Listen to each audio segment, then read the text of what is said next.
Just don't touch it or... Don't touch it. Or move or breathe. Somewhere on here I have some notes. And I can't remember where they are. Yeah, right. Well, we thought we'd do something a bit different. Don't mind us sitting down. This is meant to be an informal kind of interview setting, isn't it? That's right. And yes, well, welcome to our Sunday morning interview series. And we're going to be doing things like interviewing different topics that are of interest to us all. And there'll be world exclusives. None of them will ever have given a public interview before. So this morning we are extremely pleased to welcome Worry. Good morning. Good morning. Now, Worry, your family comes from Germany originally, is that right? Yeah. And they moved to England before the early 19th century under the name of, let me try this, Würgen. Right, I'll let you say that. Say it again, just so we've got it. Würgen. Wonderful. Has that had a big influence on your life? Oh, absolutely. In German, würgen means to strangle. When we arrived in England, we sort of changed it to seize by the throat and tear. But over the time, that sounded a bit too harsh and wasn't particularly helpful for our business. A bit too obvious, so we just toned it down to figuratively harass, and then later to cause anxiety. But we're still very much about, our roots, würgen and strangling and choking. And anybody who we've ever worked with intensely will be able to testify that that's quite true. But let me just say that you can't just blame the Germans on everything. You can't blame it on them. I mean, we've been maybe, but we've been around since Adam and Eve, really. When they ate of the forbidden fruit, and then they felt naked and ashamed and ran away when they heard God walking, coming towards to see them. That was me. I had them worried. Worried about what he might say and do, and then my brother rolled in and they were afraid. Well, and the rest is history, really. All right. So you mentioned your brother there, I noticed. Are you a sole enterprise, or are your family still involved in your work? Do you do it all together? Oh, it's a family undertaking, no doubt. My older brother and sister fear and anxiety, and I work closely together all the time. And then my cousins, concern, doubt and anguish are also part of the team. We have a very close partnership. Sometimes my cousin will start a job on a person, and my older sister anxiety will finish the job off. And I often just linger around, making it work. Often I just linger around in people's lives for a long time, even if their initial problem is solved.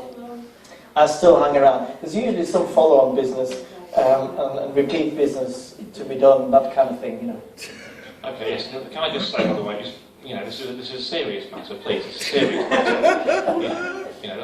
Let's just be calm and concentrate here. So, speaking of that kind of work that you do you see yourself carrying out an important public service, perhaps, making people aware of their problems, urging them to take action, and so on and so forth? No. No, I don't. It's funny you should say that, because it all makes me laugh when people say that. Worry is a good thing because it makes you aware of problems. No. They usually think that by worrying, they're taking things seriously, but if it's nonsense. If you took things seriously, you do something about it, but you don't. They just worry, which is great. So, you wouldn't say you're really interested in helping people to solve their issues, helping solve people's issues, something like that? No. Can I just say off the record, I really don't give a shot. Can you say shot, Michelle? I don't give a shot about anybody's problems. I just simply don't care. I don't care at all. I want them to worry about it, and that's it. The more problems they have, the better. I don't even care how big the problem is. You can worry an awful lot about trivial stuff, and it makes no sense at all. Well, it doesn't have to, does it? Worry doesn't have to make sense. Logic doesn't help. It makes no sense to worry about things you can't change, but they worry anyway, which is great for me. Yeah, but you mentioned worrying about things that you can't change. Now, we like the Bible here. It says in Matthew 6, verse 27, "Can any one of you, by worrying, add a single hour to your life?" What's your take on that, worry? Well, obviously, worry can't extend life. It's fairly obvious. If it did, you'd all live till you're 350 years old. But it doesn't stop worrying people, does it? It doesn't stop people worrying. The Independent newspaper did a survey last year on the 20 the 20 things that people worry about most. And number one was getting old, which is kind of funny, because everybody gets older all the time, and yet you worry about it. So no, worry never changes much, I'll be honest. In fact, it's quite debilitating, really. In what way is it debilitating? Well, if you spend all your energy on worrying rather than addressing the issue, tackling the problem, then there's no energy left to do anything like that. And especially if it's something you can't change, like the size of your nose. Although, funnily enough, not your nose, but funnily enough, I have managed to make people worry about that and spend thousands of pounds on stuff like that, noses and chins, and in recent years. Great. But anyway, so instead of dealing with the underlying issue of, self-acceptance or confidence or self-esteem, they concentrate on that. And then I just get them to worry about the next thing. Or they worry about what might people say or might not say when they think, don't think that, or do that, or don't do that, or I like that and I'm like that. You get the drift. It just entangles them in an ever-tightening, strangling spiral and keeps them isolated and unable to move on. Okay, sure, I get that. But do you think people worry about things because they can't do anything about it? Well, obviously there are things you just simply can't change. There's a prayer that goes, God grant me the serenity to accept the things I cannot change, the courage to change the things I can, and wisdom to know the difference.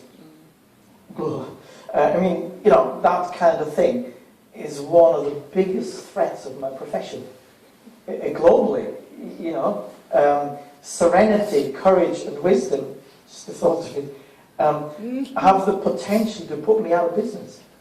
Yeah, that does indeed sound quite a threat. It sounds very serious, in fact.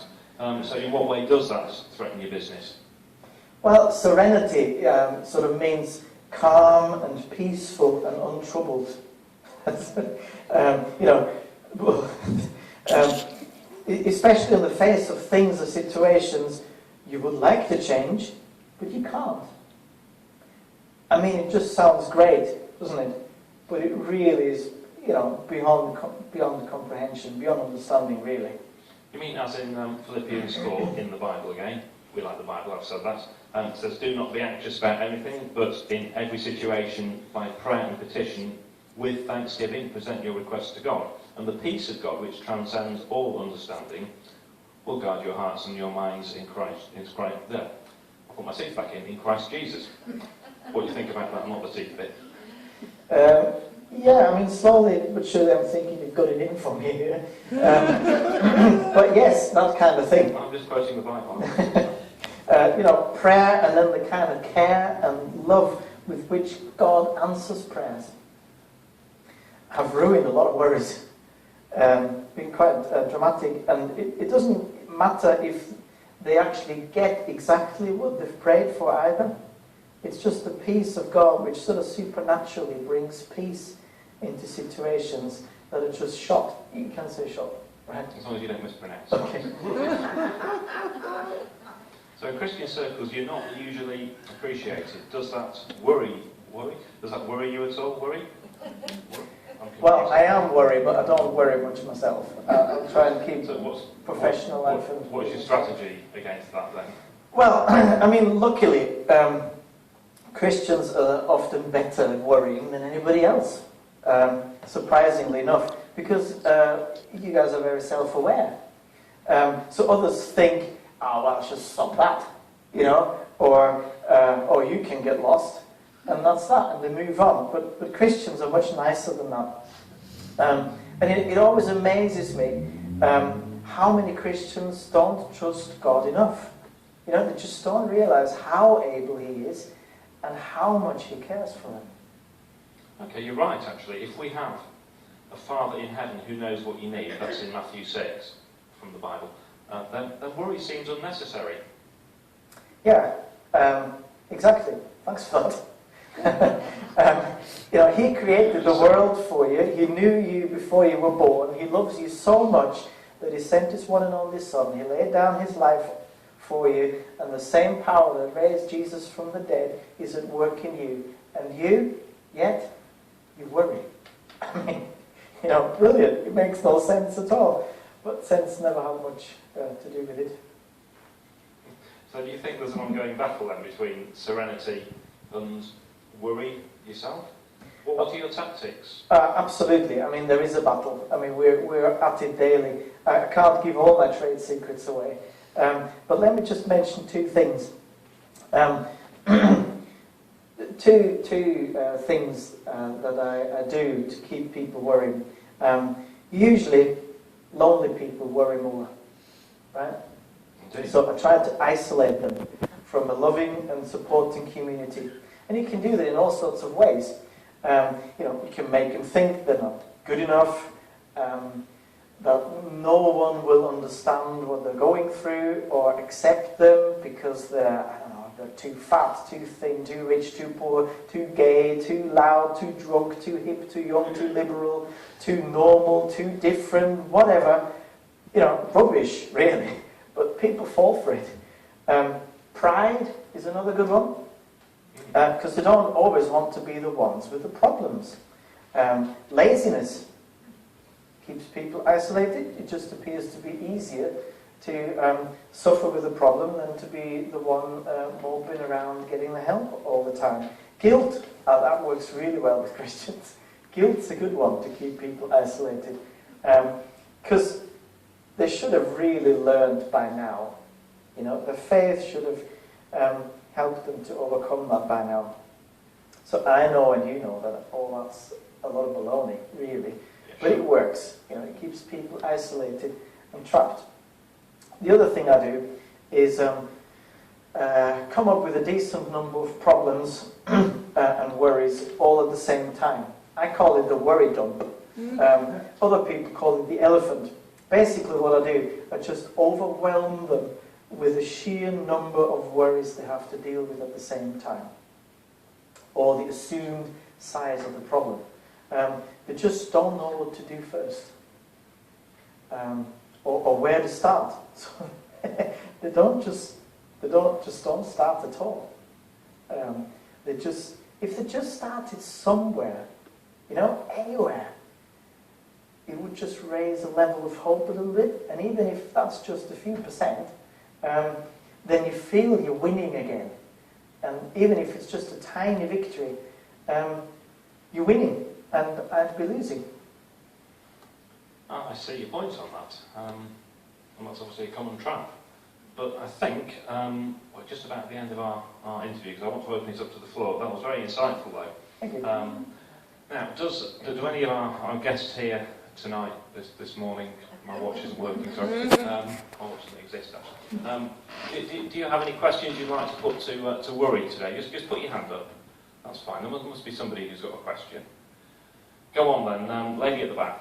Have you ever thought about leaving the family business? Have you ever thought about leaving the family business, Mr. Worry? No, it's quite hard to branch out on my own. I mean, worry on its own, without anxiety and concern and doubt, it's quite difficult to achieve. So I really wouldn't know what else to do. Plus, it's not a dying trade.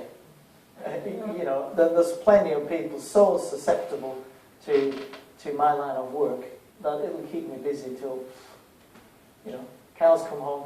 If they do. Okay, has anybody else got a question to put to Mr. Worry here?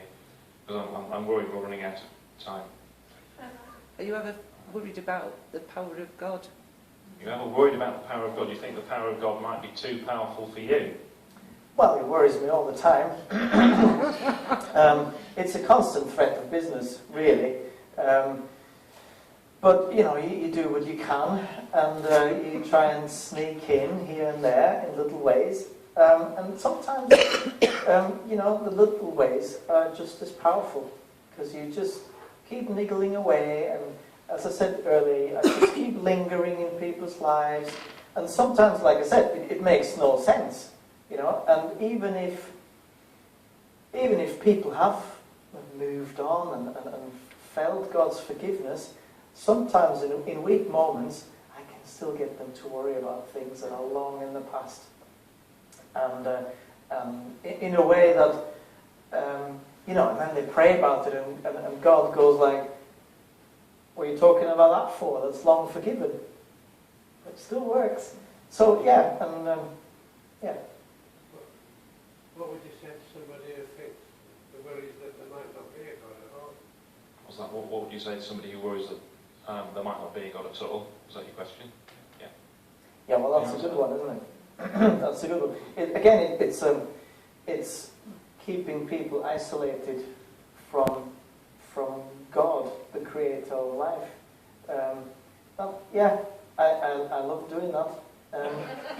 Basically, that's a good one. Because yeah, it keeps people detached from the true source of life. And even if I just sow a little seed of doubt in them, you know, what if God doesn't actually exist? Absolutely, yeah. Are you worried about getting old, Mr. Worry? Are you worried about getting old? Oh, worry never gets old.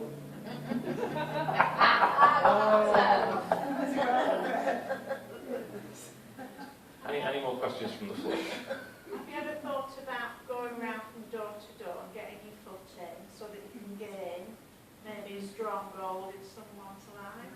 Oh, I see. Door-to-door work, Mr. Worry. What do you think about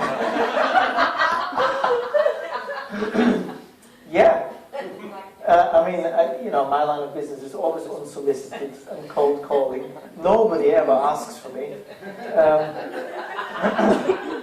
But yeah, you're right. The second the door opens, my foot's in there, and I genuinely don't give up. So I'm in the back of your mind all the time, and I can make you worry. Sometimes in the middle of the night, 4 a.m. That's my great time. So sometimes you will realise that I've woken you up, and you worried, and everything always looks darker at night. You know, we work together well, me and Knight. I've got a question for you, actually. Could you share with us one of your greatest victories? My greatest victory. Yeah, what's worked really well for you? I'm trying to think whether there's a particular person I can mention. You could change the name if you want, if that worries you. No, it's not so much one big success. I think my pride and joy is just to keep Christians worried. Sometimes Christians, when I keep them worried, that they might not even go to heaven, that they're not saved, that something wrong between them and God. I think it's the overall achievement of keeping people worried all the time with little niggly bits. I think that's my greatest achievement. But it's a little, you know, little bits that add up to a great success, really. Yeah. Okay. Anybody else with a question for Mr. Worry here? We've probably got time for 2 more questions, I think, perhaps.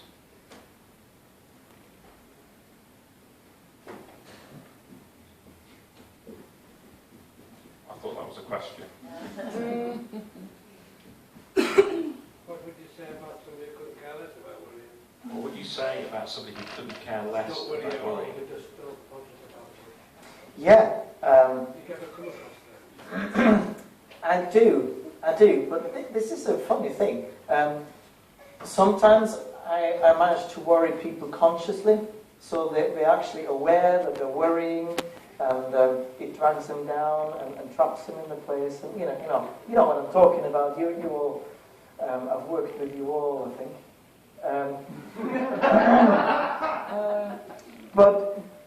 But sometimes I manage to work with people and not even aware of it. So they sometimes feel, I'm not worried, I'm not nervous, couldn't really care less. But I should work in here, I work in the subconscious, and then they get stomach ulcers and stuff like that, even though they might not personally be consciously aware that they're worried, but the worry is still there. It doesn't really matter whether people are aware of what I do or not. The odd occasion there are people who are just so chilled out that I don't even need to worry them, because they're just drifting anyway. So I guess you work well with honesty then. I work well with honesty. Yeah, because a lot of Christians might just not be honest that they're worried. Yeah, we sometimes cross paths with honesty. It's not a great partnership, to be honest. So what would you say is your top partnership then? The one that benefits you the most? Top partnership. Top partnership. The devil was Sorry? one. The devil. The devil, yeah, in the detail, little bits and pieces. That's my greatest partnership, yeah. I would think me and the devil work closer together than God and I. Okay. Yeah. Right, one last question. Is there one last question? Chap at the back. How would you rate your success rate? How would you rate your success rate? Well, I'm still here.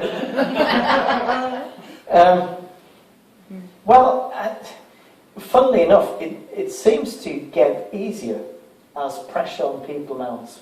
The survey in the Independent, the number one priority is things people worry about is getting old. Number two is financial worries. And that just seems to get worse for people. As less money is around, the less disposable income, but also hopes, dreams, desires, wants, perceived needs are in the increase. So, I think that works really well. Do you ever throw like big parties for the taxman